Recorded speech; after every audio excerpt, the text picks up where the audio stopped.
It's show and tell time as I go through my horde of recent LP purchases in the last week. I'd say I picked these up starting from Saturday to today, which is, gosh, it's Monday. So the majority of these I picked up today, except for one I picked up on Saturday. Most of these I paid $1 for. The local Hope Chest thrift shops in Stanislaus County and San Joaquin County are still $1 for the LPs. Salvation Army is a ripoff. They're $3.99, and I typically will never buy stuff that I normally would buy for $1. Like classical music, if it's clean, I'll buy it for $1. But I'm not paying $3.99. I like to collect Deutsche Grammophon record labels. Lock this door, so. But I'm not paying $3.99 for that stuff. So if I really want it, I'll pay $3.99, but not for like fodder stuff that I consider fodder. Anyway, this record is a London record label. It came out in the late 70s, but it was produced by, it was something, I think Paul McCartney had something to do with it. I'll have to look back through my notes. But I really like the jacket. I started to listen to it. It's not really for me. It didn't have a very high Billboard chart rating, but it's one of those things where the jacket looks awesome. Record, eh. Rebel by John Miles. It's got this really cool kind of color-tinted black and white photo, and it's a very clean copy. And even the photo on the back is awesome. London Records. So I picked that up on Saturday for $1. This sells for up to $200 depending on condition on eBay and if it has its original booklet. This copy is absolutely horrible, but I picked it up anyway because it just was cool. Disneyland record, kids record with an 11-page book, Escape to Witch Mountain.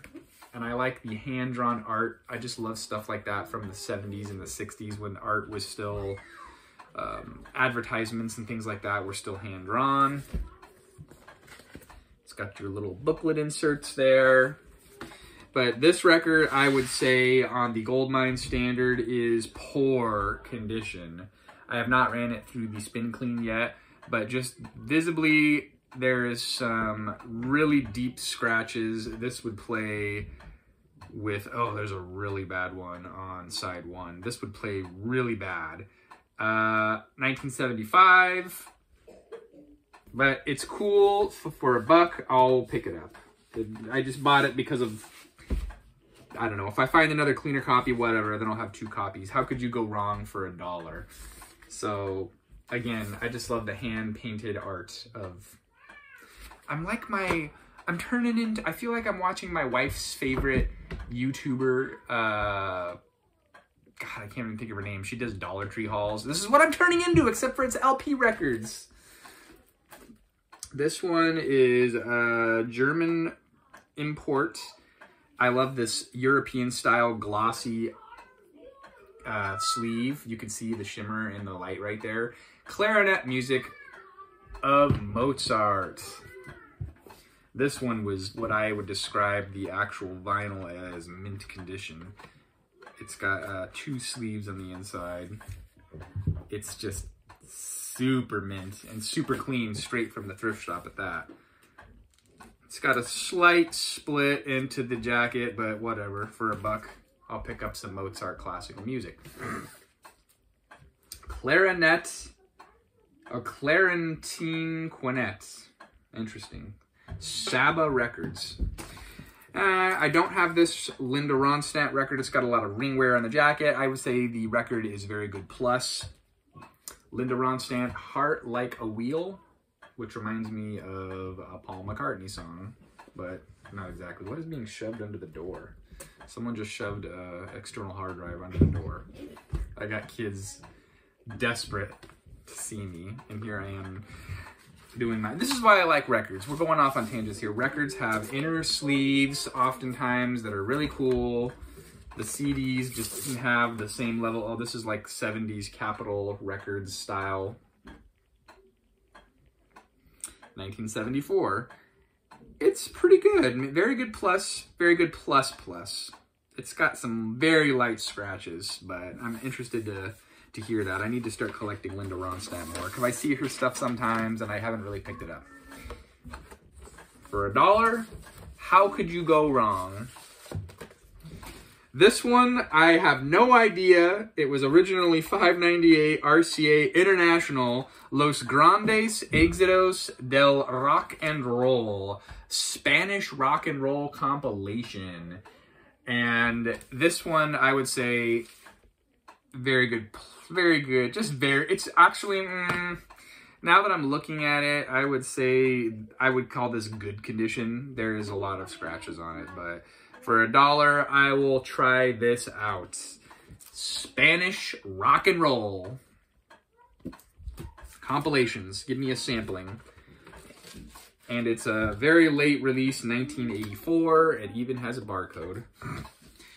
I saw a ton of these at Salvation Army for $3.99, and I was not going to buy them, but for $1 at another thrift shop, I bought a Bach record, gatefold, with lots of liner notes.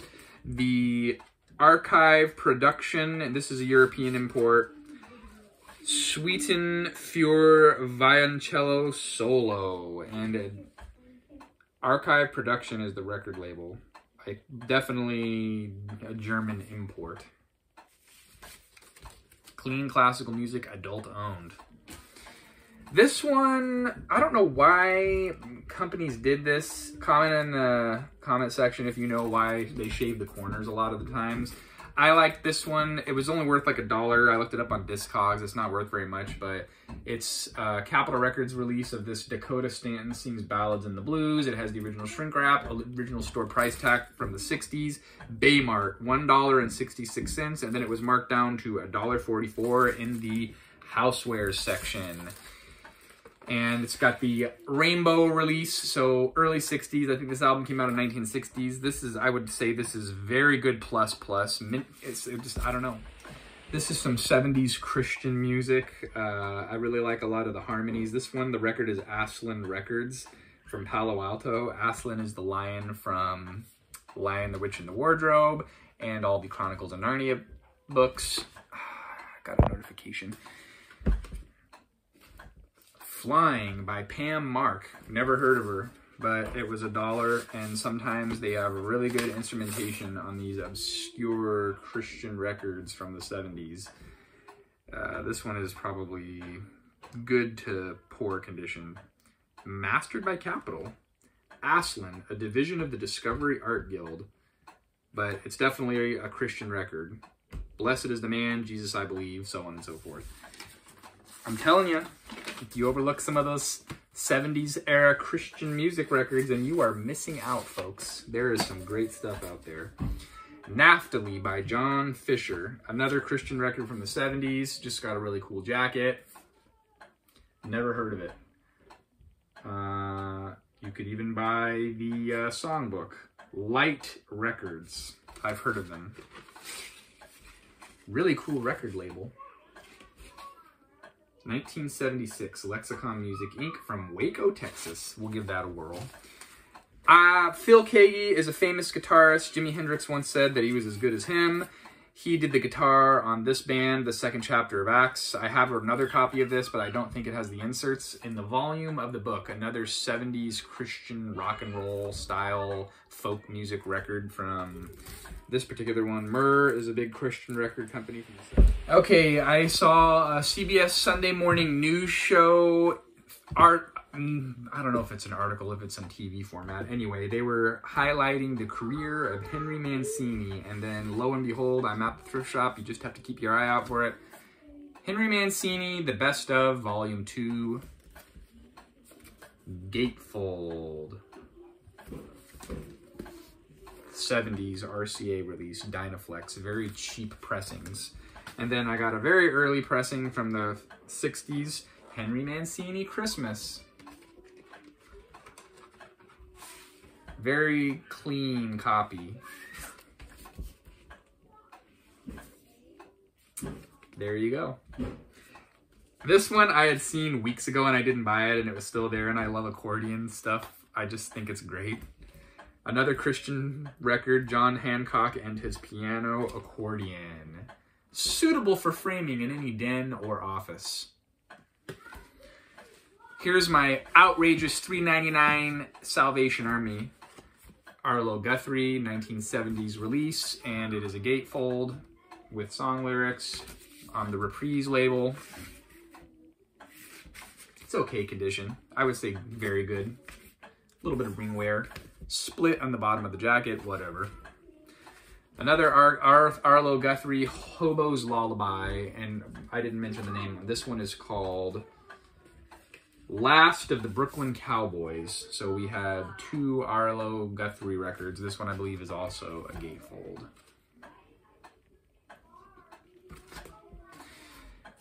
Petula Clark's Greatest Hits, Volume 1. Now I gotta find Volume 2. Just the same, like the same thing with the, this is gonna drive me nuts. Now I gotta find Volume 2 of the Henry Mancini one. This is why Discogs is a great website. I can go and find the pair that goes with this. Last but not least, Maranatha Music, part of the Calvary Chapel Church in Costa Mesa, California. Gentle Faith, another religious Christian record from the 70s. Very cool jacket. I've heard of Daryl Mansfield, but look at those handsome gentlemen. Oof. I wish I looked as good as that guy. Or that guy right there. But Daryl Mansfield, I've heard of him. Anyway, we'll run him through the spin clean. Copyrighted music, so you'll never hear me play it, but I don't know. I just don't feel like I have time to go back and give my critique of every record, and I'm doing too many things. I'm all over the place in this YouTube channel with reviews. So this is mostly just a show and tell. It's going to be in 3 separate parts because my phone is messed up. So I'll try and splice them together with iMovie, but I doubt it. They'll probably be 3 individual videos, and maybe that'll be better for people because of this is going on 12 minutes probably. Until next time, we will see you then. Get out there, buy cheap records, collect something. Enjoy yourselves.